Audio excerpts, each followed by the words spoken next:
Salut, nous sommes vendredi. Vendredi, c'est cool, c'est le dernier jour. Ce matin, il fait frais, mais pas le froid dérangeant. C'est le froid qui pique juste un peu, qui est bien, bien revigorant. Donc c'était cool. En plus, on est allé du coup à l'école à pied, comme tous les jours maintenant. L'année dernière, le vendredi, on y allait en voiture parce que c'était moins encombré et, euh, et que ma grande fille aimait pas marcher et du coup, ça lui faisait une pause le vendredi. Mais là, vu que tout le monde est d'accord pour aller à l'école à pied tous les jours, bah, on le fait tous les jours et franchement, ça fait du bien. Franchement, d'aller à l'école le matin à pied, de revenir, bah, ça permet de faire du sport de bon matin, parce que j'ai quand même 40 minutes de marche aller-retour. Et ça permet de se réveiller en douceur. En plus, on a pas mal d'arbres, nous, dans notre quartier. Donc, bon, il y a quelques coins où on est collé aux voitures, où c'est pas agréable, mais dans l'ensemble, ça va. Et franchement, ça fait du bien. Les rares fois où je me souviens, l'année dernière, on y allait en voiture, ça fait pas le même effet, il n'y a pas le côté apaisant. Le fait de marcher le matin, franchement, ça fait du bien. Je ne peux que vous le recommander. Que ce soit pour aller emmener les enfants à l'école ou pour autre chose, hein, de faire une petite balade. Si vous avez des animaux de compagnie, un chien à balader et tout ça, ça peut marcher aussi. Mais là, j'ai un peu comme la gorge qui pique. Je vais aller me faire une infusion avec du miel. Et hier soir, je me suis couchée hyper tôt, ce qui me ressemble pas. Même quand je suis fatiguée, en général, je lis jusqu'à temps de plus pouvoir. Et en fait, hier soir, bah, comme d'habitude, à 21h, j'étais dans mon lit en train de lire. Et j'arrêtais pas de m'endormir sur le livre. Alors, je sais pas si c'était la fatigue ou l'ennui du livre ou les deux combinés. Mais au bout de 3 fois où je me suis rendu compte que je lisais toujours la même page, je me suis dit, bon, allez hop, j'éteins la lumière. Il était 21h30. Et je pense que je me suis endormie aussitôt. Après, j'ai été réveillée par mon fils vers 1h30, je crois. Il s'est réveillé, il m'a appelé, il voulait un câlin. J'en ai profité pour l'emmener faire pipi parce que je savais qu'il allait se réveiller après parce qu'il n'avait pas fait pipi avant de se coucher, il avait refusé. Donc voilà, et après, bah, je me suis rendormie jusqu'à 6h10 ce matin. Donc bah, ça fait du bien, ça fait du bien une bonne nuit. Donc voilà, donc là les deux grands sont partis au collège. C'était le dernier jour où ils prenaient ce bus-là. Je suis allée voir les horaires pour la semaine prochaine. Et ben c'est moins cool que ce que je pensais. Pour le matin, ça va. En fait, ils n'ont pas trop le choix quand même. Euh, Eux, ils commencent à 8h. Et en fait, les deux bus qui vont... Enfin, ils ont un bus qui est la ligne 74. Et en fait, suivant l'heure à laquelle ils passent, le terminus n'est pas le même. Soit c'est le lycée, soit c'est le collège. En tout cas, il passe toujours jusqu'au lycée. Mais celui de 7h05 et celui de 7h15 vont jusqu'au collège. Donc il ne faut pas qu'ils loupent les bus de 7h15 ou de 7h05, parce qu'après, sinon, s'ils prennent les bus d'après, ils s'arrêtent au lycée. Il ne va pas jusqu'au collège. Donc c'est juste un arrêt de différence, mais bon, ça fait quand même une petite trotte de différence s'ils y vont à pied. Donc voilà, il ne faudra pas qu'ils loupent le bus le matin, mais bon, ça leur fait gagner du temps parce que là, ils avaient leur bus à 7h01 et c'était un petit peu plus loin, ils devaient marcher plus. Donc là, c'est 7h05 et c'est plus proche de la maison, donc ils seront plus obligés de partir à 6h45. S'ils partent de la maison à 6h55, ils vont gagner déjà 10 minutes, donc ça c'est cool. Par contre, le soir, c'est moins cool parce que y a un seul bus qui part du collège. Parce que là, pour le coup, c'est pas le terminus, mais c'est le point de départ. Il y a qu'un seul bus qui part du collège à 17h. Alors qu'eux, ils sortent à 16h40. Et du coup, pour ceux qui partent, qui finissent la journée plus tôt, il n'y a pas de bus avant. Et il n'y a pas d'autre bus après. Donc s'ils loupent celui de 17h, ils sont obligés d'aller jusqu'au lycée pour prendre un autre. Donc ça veut dire que les jours où ils sortent à 15h25, et ben, il n'y a pas. Enfin, si je les oblige à prendre le bus, bah, ils devront attendre jusqu'à 17h, ce qui est quand même assez tard, parce qu'ils rentreront à 17h30 à la maison. Et sinon, la solution qu'on a envisagée, c'est qu'ils aillent jusqu'à l'arrêt du lycée. On verra ce soir, on va aller voir à quelle distance il est, si c'est raisonnable ou pas. Parce que au lycée, il y en a un qui passe à 15h40. Mais ça risque d'être chaud parce qu'à 15h25, il y a beaucoup de collégiens qui sortent. Et au collège, ils sont obligés de vérifier tous les carnets un par un. Donc ils sortent vraiment un par un au compte-gouttes. Et ils sont très nombreux. Et je vois hier, quand je suis allée les chercher en voiture, ils m'ont rejoint à la voiture sur le parking qu'à 17h30, qu'à 15h35. Donc ça veut dire qu'entre le moment où ça sonne et le moment où ils sont vraiment sortis, il se passe 10 minutes. Donc si le bus il a plus de 5 minutes de marche, bah, ça veut dire que ça ne sera pas faisable. Donc je vais peut-être être condamnée à continuer à aller les chercher quand ils sortent plus tôt. Enfin bon, on verra bien. Mais moi qui espérais qu'ils allaient pouvoir être un petit peu plus autonomes pour le soir, et ben en fait, pas tant que ça. Et en plus, ils sortent, enfin en tout cas, ma fille qui est en 6ème, elle sort tous les jours, elle finit tous les jours à 15h25. Sauf une fois toutes les 2 semaines. Et mon fils, bah 3 jours sur 4, pareil. Et le mercredi, c'est encore pire, parce que le mercredi, bah, il n'y a qu'un seul bus à midi. Il est à midi 10. Et le truc, c'est que les profs, le mercredi matin, ils sont parfois pas pressés, donc ils les laissent souvent sortir en retard. Donc quand c'était les bus du transport scolaire qui attendaient dans la cour, bah, ça allait parce ils attendaient vraiment. Alors que là, le bus de la ville, il va pas attendre, il va voir qu'il y a déjà beaucoup de monde. Donc voilà, je sais pas comment ça va se passer la semaine prochaine, ça va être encore un peu stressant. Là, on avait bien pris notre rythme et tout, donc c'est un petit peu dommage, mais voilà, c'est comme ça, on fera avec. En espérant que le déménagement ne tarde pas trop, trop, trop. Parce que voilà, on a eu des nouvelles pas très bonnes et du coup, on n'a aucune visibilité sur le moment où on aura nos clés. Et donc là, ça commence à nous embêter financièrement et puis aussi, bah, c'est agaçant de ne pas savoir, de ne pas pouvoir dire aux écoles, au collège, bah, à quelle date ils arrivent vraiment et tout ça. Et le souci qu'on a en plus, c'est que mon fils qui est au collège, enfin qui est en 3ème, il a le stage de 3ème à organiser. Là, si on reste dans ce collège-là, le stage se fait au mois de février, donc il commence déjà à faire les conventions de stage et tout ça. Sauf que nous, au mois de février, normalement, si tout se passe pas, on croise les doigts, au mois de février, on n'est plus censé être là. Donc, on n'a pas envie de faire les démarches maintenant pour les stages ici. Mais en même temps, si le constructeur se met vraiment à la bourre et qu'on n'a pas la maison d'ici le mois de février, eh ben, on risque de passer à côté des offres de stage. Et je suis sûre que vous comprenez. Donc, il faut que je contacte, j'essaierai de le faire aujourd'hui, le prochain collège pour savoir quand eux, ils ont prévu les stages. Si c'est à la même période, bah, on fera peut-être une double convention de stage si c'est possible. Et bah, si c'est avant, ça va être galère. Et si c'est après, bah, ça sera mieux. Si c'est en fin d'année comme moi, à mon époque, je crois que moi, quand j'étais en 3ème, c'était au mois de... Quoique, c'était mars, avril, mai, je sais plus exactement. C'était au printemps, en tout cas, c'est sûr que c'était pas en hiver. C'était plutôt au printemps, je pense que c'était avril ou mai. Donc si c'est à la même période, ce serait cool, parce que là, au mois de février, ça me paraît un petit peu tôt. Mais voilà, il y a plein de choses à organiser, et pour l'instant, bah, c'est au point mort, donc c'est un petit peu embêtant. Mais voilà, je vous tiendrai au courant quand j'en saurai plus. En attendant, je vais aller me faire mon infusion.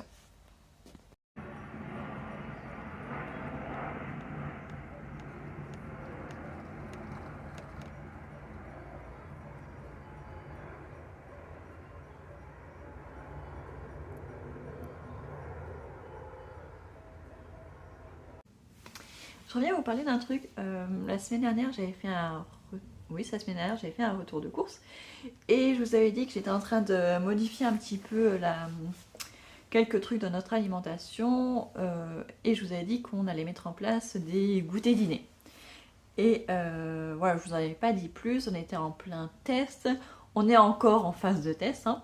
Mais alors, pourquoi je veux faire des goûters dîners? Et bien en fait, c'est tout simplement, en tout cas pour les jours d'école, euh, mes enfants, les petits, sortent de l'école à 16h45.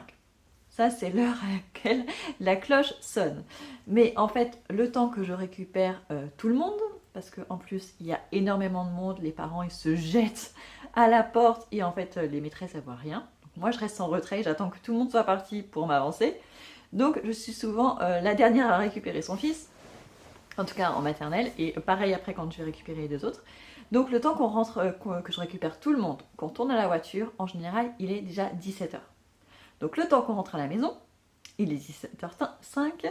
Le temps qu'on pose les manteaux, les chaussures, les sacs, Il est 17h10 et finalement ils prennent leur goûter à partir de 17h15 et des fois ça traîne jusqu'à 17h30, 17h45 et en fait nous on dîne à 19h et donc en fait souvent entre les deux ils n'ont pas le temps en fait d'avoir faim parce qu'en fait ils ont très faim au goûter parce qu'ils ont déjeuné il y a très longtemps parce qu'en plus ils prennent leur déjeuner entre 11h30 et 12h30 je crois. Donc du coup, ça leur fait un long après-midi. Ils ont super faim à l'heure du goûter. Donc je peux pas juste leur dire ah tu prends juste un biscuit ou tu prends juste un yaourt et après t'attends le dîner. Pour les petits, c'est vraiment pas agréable en fait. Donc plutôt que de me battre pour qu'ils mangent peu au goûter et après qu'ils mangent enfin leurs légumes au dîner et qu'ils mangent un vrai dîner, voilà, j'ai envie cette année de faire plus cool. J'en ai assez de me battre pour des choses comme ça. Je trouve ça inutile et stressant pour eux comme pour moi. Donc maintenant ce qu'on fait c'est que à l'heure du goûter, je leur propose différents trucs. Je leur propose soit un sandwich à la dinde, un sandwich au fromage, des fruits, des yaourts. Enfin, voilà, ils ont le choix, il y a un grand choix. J'ai toujours du pain, comme ça, s'ils veulent tous un sandwich, il y a de quoi faire un sandwich pour tout le monde. Je me débrouille pour avoir toujours des tranches de dinde ou de poulet, de blanc de poulet, toujours du fromage à tartiner, ce genre de choses. Comme ça, s'ils ont très très faim, et ben ils mangent autant qu'ils veulent. Ils mangent un sandwich, ils mangent en plus une banane ou une pomme, un yaourt. Voilà, ils ont de quoi manger.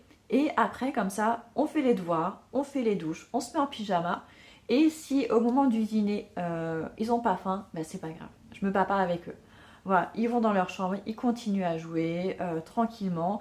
Et comme ça, après, on va plus facilement aussi vers le rituel du coucher. Brossage de dents, et puis après l'histoire, et voilà, dodo.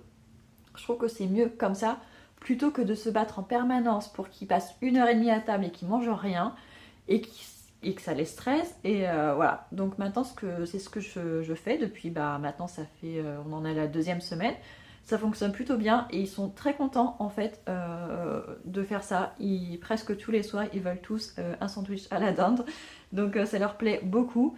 Ils n'ont pas toujours autant faim, mais c'est vrai que ils apprécient. Même je l'ai proposé, donc ça c'est plutôt pour les 3 petits qui sont en école primaire et maternelle.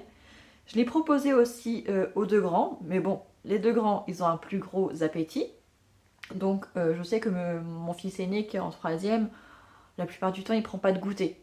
Donc voilà, lui, il mange au dîner en même temps que nous. Voilà, ça lui va, ça me va aussi, donc c'est très bien. Et ma fille qui est en 6e, ça dépend des jours. Il y a des jours où elle va avoir faim à l'heure du goûter, donc elle va prendre le goûter avec ses frères et sœurs. Elle va prendre peut-être un gros goûter et à ce moment-là, elle va pas revenir pour le dîner, elle va aller se coucher un peu plus tôt. Soit elle n'a pas très faim à l'heure du goûter et elle prend le dîner avec nous, soit elle a un petit peu faim quand même à l'heure du goûter, elle prend un goûter, mais elle a encore faim à 19h, ce qui peut comprendre, elle est en pleine croissance, donc voilà. Donc voilà comment je me suis organisée cette année. Pour l'instant, ça fonctionne bien, il n'y a pas de bagarre pour le dîner, et ça franchement, c'est très très appréciable de dîner dans le calme. Et du coup, les mercredis et les week-ends, en revanche, ils prennent leur goûter à seulement 16h. Voilà, 16h30. Donc après, le soir, en plus, le week-end, le samedi en tout cas, on mange aussi plus tard, c'est plutôt 20h. Donc voilà, il y a vraiment le temps qu'ils prennent un goûter sucré pour le coup. Là, on fait un gâteau, on fait des crêpes.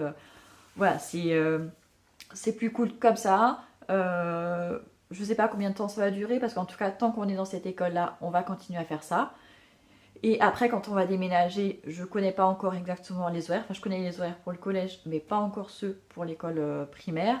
Mais de toute façon, ça peut pas être pire que ça peut être que mieux.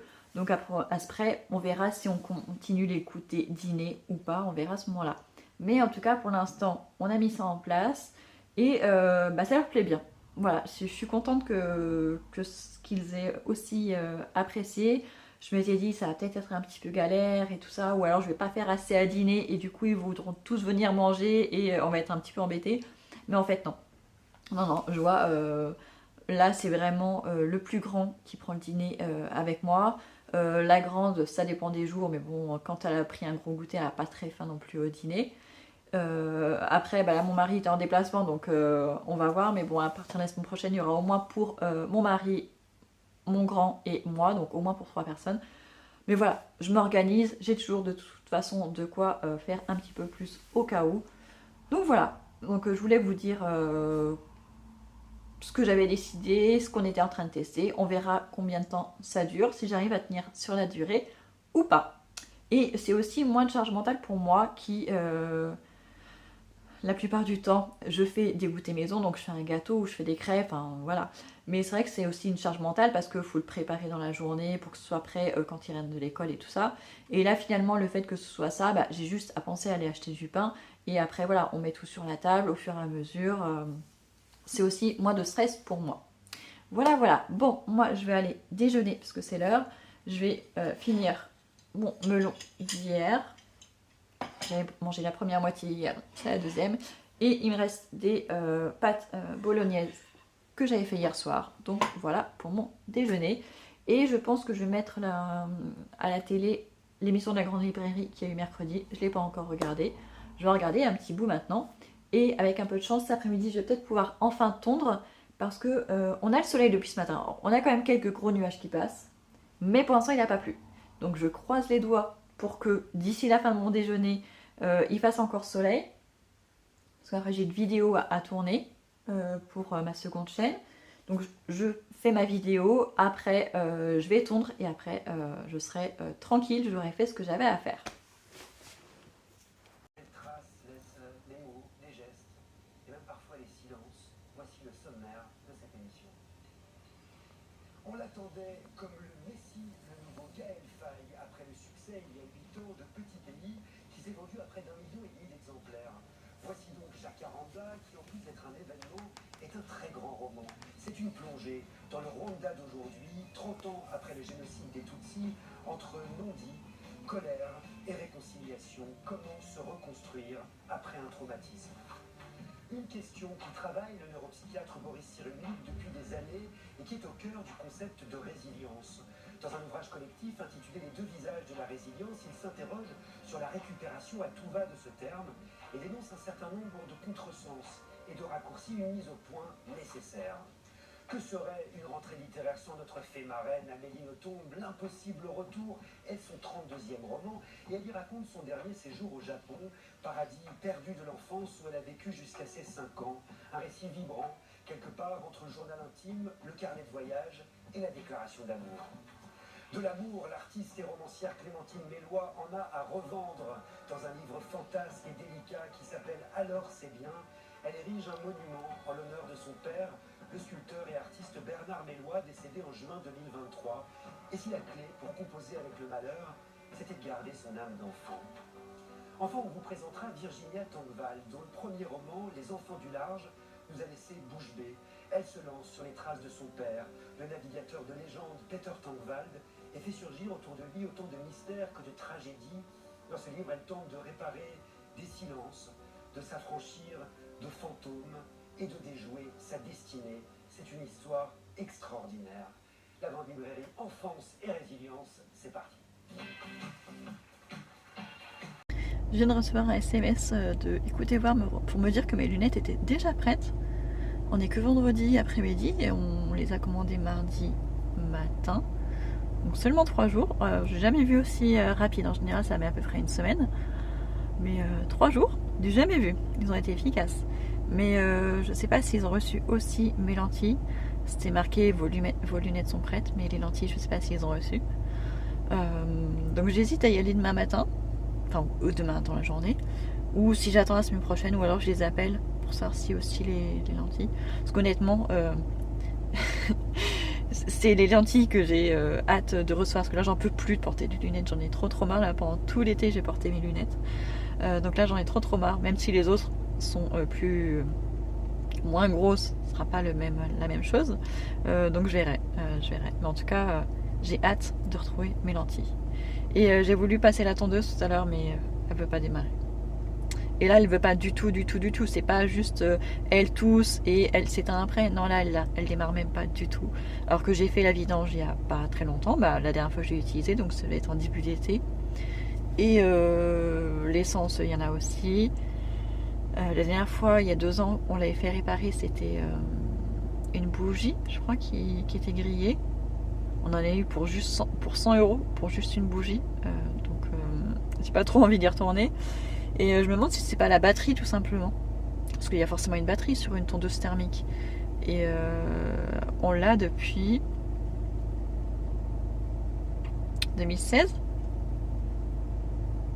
ou 2017, on l'a depuis 2017, donc ça fait quand même 7 ans qu'on a la même tondeuse. Donc faut qu'on voit. Honnêtement, j'ai pas envie de la ramener chez le réparateur de la dernière fois, parce qu'en plus il avait fait la réparation sans nous faire de devis, et du coup il a juste appelé, il nous a dit bah elle est prête, faut venir la chercher et du coup payer. Alors que si on avait su qu'il y en avait pour 100, je crois que c'était même 110 euros, on l'aurait peut-être pas fait. On aurait peut-être racheté une autre, parce que finalement je crois que la tondeuse en elle-même nous avait coûté 100 euros, je crois, à la base. Donc on verra. Sinon, je sais pas si ça se loue chez Leroy Merlin. Parce que voilà. C'est chiant de faire encore des frais. Mais après, là, c'est pas dramatique. Parce qu'honnêtement, bon, là, elle est quand même assez haute, la pelouse. Mais j'ai envie de dire, c'est pas dramatique. On n'utilise pratiquement pas le jardin. C'est juste que comme on va déménager, on va devoir de toute façon tondre la pelouse pour rendre la maison. Donc de toute façon, il faudra le faire. Après, est-ce qu'on demande à un des voisins sa débroussailleuse et tout ça? Parce que les autres voisins n'ont pas de tondeuse, ils ont des jardins encore plus petits que les nôtres.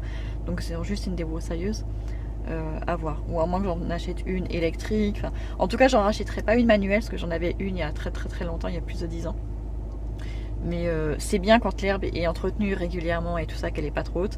Mais là, en plus, elle est humide et tout, ça marchera pas, ça va être trop galère. Donc la tondeuse manuelle, non. Non, mais peut-être une débroussailleuse à la rigueur, voire une électrique. Enfin bon, ça c'est une autre question qui se pose. Bon là, il est encore que 24, ils sortent pas encore. Et après, en plus, je vais les retrouver dans le collège, parce qu'on va aller repérer l'abribus, enfin l'arrêt de bus. Parce qu'en plus, je crois que si je me trompe pas, derrière le collège là-bas, c'est tout en sens unique. Donc ça veut dire que l'arrêt de bus du matin et du soir sont pas les mêmes. Faut qu'on voit. J'arrête pas de vous saouler avec cette histoire de bus. Mais ça reflète à quel point ça me stresse en fait. Voilà. Bon, aujourd'hui, il y avait un petit peu de soleil. Il y a aussi des gros nuages, mais il y a du soleil. Alors du coup, je me suis forcée à mettre un t-shirt à manches courtes pour prendre le soleil, pour faire une cure de vitamine D. Mais j'ai aussi mon gilet parce qu'il fait quand même frais. Hein. Il fait frais. Voilà. Donc voilà pour les nouvelles. J'ai envoyé un SMS au constructeur ce matin pour avoir une info. J'ai toujours pas de réponse. Ça me saoule. Ça me saoule parce que du coup, il me faut sa réponse pour que je puisse contacter après Darty pour savoir si on décale le rendez-vous de la cuisine ou si on le maintient. Donc il faut qu'il me réponde. Qu'il me réponde ou qu'il appelle mon mari, un des deux, mais il faut une réponse parce que là en plus en fait c'est dans 2 semaines, même pas, c'est dans 10 jours qu'ils sont censés installer la cuisine. Donc je vais tout décaler leur planning, ça va les faire chier. Enfin, ça se fait pas de dire au dernier moment, ça se fait pas. Enfin, en tout cas, moi j'aime pas. Moi j'aime pas prévenir les gens au dernier moment. Enfin voilà, bon, je vous laisse, j'arrête de blablater. Il y a des jolies couleurs dehors. Hein. J'aime bien ce parking. En tout cas cette saison parce qu'il y a des feuilles sur les arbres, du coup on est à l'ombre. Alors qu'au début du printemps, comme ils coupent à tous les automnes les branches, parce qu'ils font des trognes sur ces arbres là, et du coup au début du printemps il fait super chaud dans les voitures mais il n'y a pas d'ombre. Alors que là on est en fin d'été, du coup ça a le temps de repousser, et là on est bien. Bon allez, j'y vais, je vais les retrouver. Les vendredis après-midi, ma fille m'a demandé de venir les chercher à pied à l'école, c'est ce que j'ai fait, je suis essoufflée. Parce que du coup j'étais toute seule donc j'ai marché vite. Et je suis arrivée avec encore un quart d'heure d'avance. Après on va aller au parc qui est pas très loin en descendant. Il voulait déjà y aller hier matin. Puis hier soir j'ai eu une comédie pour ça hier soir parce qu'il était trop tard. Donc on va y passer, j'ai pris le goûter avec moi. Et après on passera à la médiathèque aussi. Et après on pourra rentrer.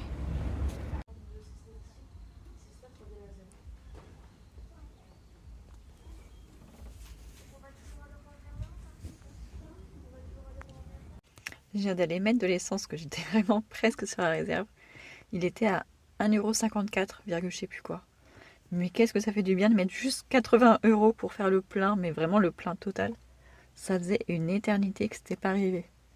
Ça fait du bien. J'aurais presque dû prendre une photo ou prendre le ticket pour immortaliser le moment.